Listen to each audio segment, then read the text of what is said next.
ಸಂಕಷ್ಟದಿಂದ ಪಾರಾಗೋದಕ್ಕೆ ಡಿ ರೇವಣ್ಣ ಅವರು ದೇವರ ಮೊರೆ ಹೋದ್ರ ಅನ್ನೋ ಪ್ರಶ್ನೆ ಸದ್ಯಕ್ಕೆ ಉದ್ಭವಿಸ್ತಾ ಇದೆ. ಕಾರಣ ತಮ್ಮ ನಿವಾಸದಲ್ಲಿ ಅವರು ನೆರವೇರಿಸಿದ ಹೋಮ.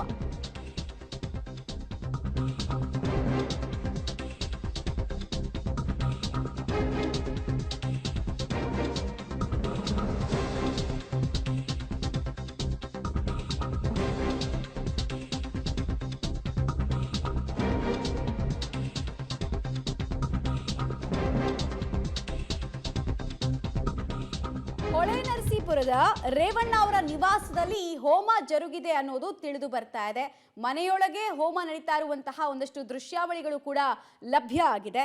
ಬೆಳಗ್ಗೆಯಿಂದ ಹೋಮದಲ್ಲಿ ಮಾಜಿ ಸಚಿವ ಡಿ ರೇವಣ್ಣ ಅವರು ತೊಡಗಿಕೊಂಡಿದ್ರು. ಮನೆ ದೇವರಿಗೆ ಹಾಗೂ ಲಕ್ಷ್ಮೀ ನರಸಿಂಹಸ್ವಾಮಿಗೆ ಇದೇ ವೇಳೆ ಪೂಜೆಯನ್ನ ಕೂಡ ಸಲ್ಲಿಕೆ ಮಾಡಿದ್ರು ಅನ್ನೋದು ತಿಳಿದು ಬರ್ತಾ ಇದೆ. ಬೆಳಗ್ಗೆಯೇ ಮನೆ ದೇವರಿಗೆ ಪೂಜೆಯನ್ನ ಸಲ್ಲಿಸಿದ್ದಾರೆ ಡಿ ರೇವಣ್ಣ ಅವರು.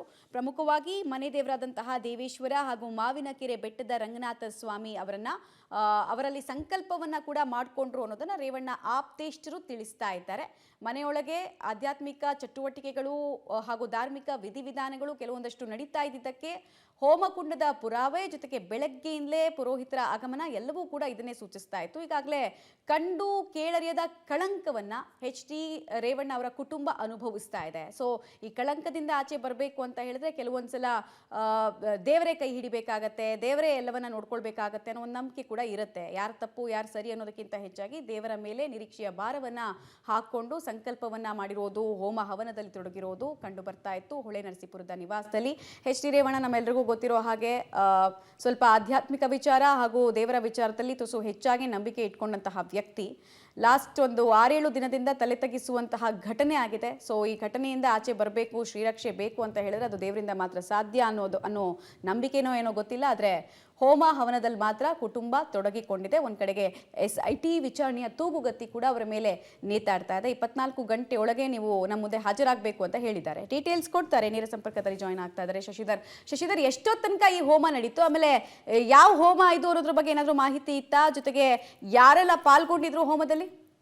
ಮಮತಾ, ಏನು ಸಂಸದ ಪ್ರಜ್ವಲ್ ರೇವಣ್ಣ ಅವರ ಅಶ್ಲೀಲ ಪ್ರಕರಣ ಏನು ವಿಡಿಯೋದಿದೆ, ಇದರಲ್ಲಿ ಸಂಕಷ್ಟಕ್ಕೆ ಸಿಲುಕಿರ್ತಕ್ಕಂತಹ ಮಾಜಿ ಸಚಿವ ಡಿ ರೇವಣ್ಣ ಅವರು ದೇವರ ಮೊರೆ ಹೋಗಿರ್ತಕ್ಕಂಥದ್ದು ನೀವೀಗ ದೃಶ್ಯದಲ್ಲಿ ಗಮನಿಸಬಹುದು. ಇದು ಹೊಳೆನರಸೀಪುರದ ಡಿ ರೇವಣ್ಣ ಅವರ ನಿವಾಸ. ಪ್ರತಿದಿನ ಇಲ್ಲಿ ನೂರಾರು ಸಂಖ್ಯೆಯಲ್ಲಿ ಕಾರ್ಯಕರ್ತರಿರ್ಬೋದು, ಅವರ ಕ್ಷೇತ್ರದ ಜನರು ಆಗಮಿಸಿದರು. ಆದರೆ ಈ ಪ್ರಕರಣ ಬಂದ ನಂತರ ಇಲ್ಲಿ ಯಾರೂ ಸಹ ಇಲ್ಲ. ಇಂದು ಬೆಳಗ್ಗೆ ಏನು ಮಾಜಿ ಸಚಿವ ಡಿ ರೇವಣ್ಣ ಅವರು ಬೆಳಗ್ಗೆ ಅವರ ಮಂದೇವರಾದಂತಹ ಹರದನಹಳ್ಳಿಯ ದೇವೇಶ್ವರ ದೇವಾಲಯದ್ದು, ಮಾವಿನಕೆರೆ ರಂಗನಾಥ ಸ್ವಾಮಿ ಹಾಗೂ ಹೊಳೆನರಸೀಪುರದಲ್ಲಿರ್ತಕ್ಕಂಥ ಲಕ್ಷ್ಮೀ ನರಸಿಂಹಸ್ವಾಮಿ ದೇವಾಲಯಕ್ಕೆ ಭೇಟಿಯನ್ನು ನೀಡಿದರು.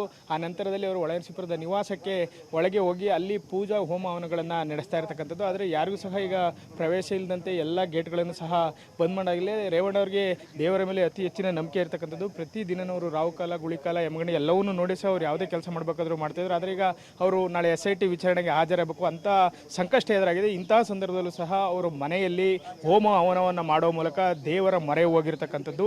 ಇನ್ನು ಪುತ್ರ ಪ್ರಜ್ವಲ್ ರೇವಣ್ಣ ಇಂದು ವಿಚಾರಣೆಗೆ SITಗೆ CID ಕಚೇರಿಗೆ ಆಗಮಿಸಬೇಕಿತ್ತು, ಅವರು ಸಹ ಆಗಮಿಸಿಲ್ಲ. ಆದರೆ ರೇವಣ್ಣ ಅವರು ನಾಳೆ ಹಾಜರಾಗಬೇಕಾದ್ರಿಂದ ಇದರಿಂದ ಪಾರಾಗುವಂಥ ಒಂದು ಎಲ್ಲ ಪ್ರಯತ್ನದಲ್ಲೂ ಸಹ ಅವರು ತೊಡ್ಕೊಂಡಿರ್ತಕ್ಕಂಥದ್ದು. ಅವರು ಅತಿ ಹೆಚ್ಚಾಗಿ ನಂಬ್ತಿದ್ದಂತಹ ದೇವರಿಗೆ ಈಗ ಮೊರೆ ಹೋಗಿರ್ತಕ್ಕಂಥದ್ದು. ಹೊಳೆನರಸೀಪುರ ನಿವಾಸದಲ್ಲಿ ಕಳೆದ ಅರ್ಧ ಗಂಟೆಯಿಂದ ಹೋಮ ಹವನಗಳನ್ನು ಮಾಡಿರ್ತಕ್ಕಂಥದ್ದು. ಅಗ್ನಿಕುಂಡವನ್ನು ಮಾಡಿ ಅಲ್ಲಿ ಹೋಮವನ್ನು ನೆರವೇರಿಸಿರ್ತಕ್ಕಂಥದ್ದು.